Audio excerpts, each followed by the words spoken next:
Some parents do everything in their power to mitigate screen harms at home, but then their children go to school and they experience hours of screen time in the guise of educational technology, or ed-tech.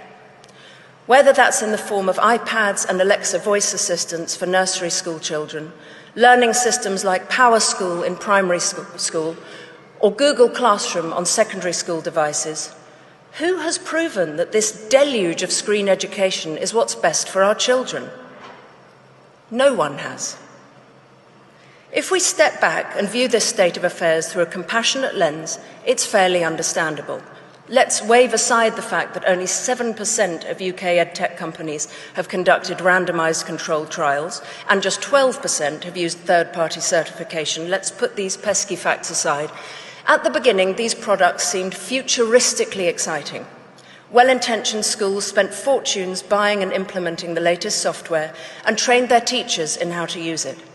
And some of the tools, like no more marking, have been helpful for teachers. But now we have better data on how tech is impacting pupils, so we must press pause and, in many cases, rewind. The Karolinska Institute in Sweden recently published research concluding that there's clear scientific evidence that tools impair rather than enhance learning. Sweden has taken note and been the first country to kick tech out of the classroom, reinvesting in books, paper and pens.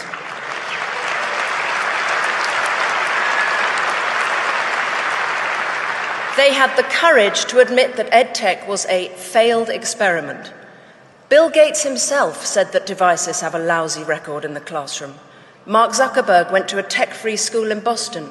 Steve Jobs didn't let his own children use iPads. UNESCO says moderation should be the key word relating to classroom tech use.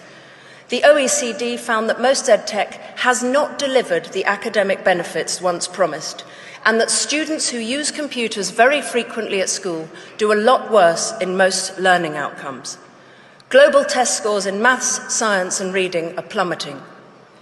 I've personally spoken to teachers in British state schools who've acknowledged that classroom tech has hampered the progress of many of their pupils, and the huge boom in tutoring among private school children points to the fact that they're not learning well in school either. So why are we getting so overexcited about EdTech here in Britain? Why are we outsourcing executive function skills to a computer?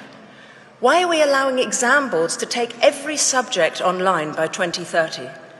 All the emerging research should generate a pulling up of the drawbridge rather than the open-armed embrace that we're seeing.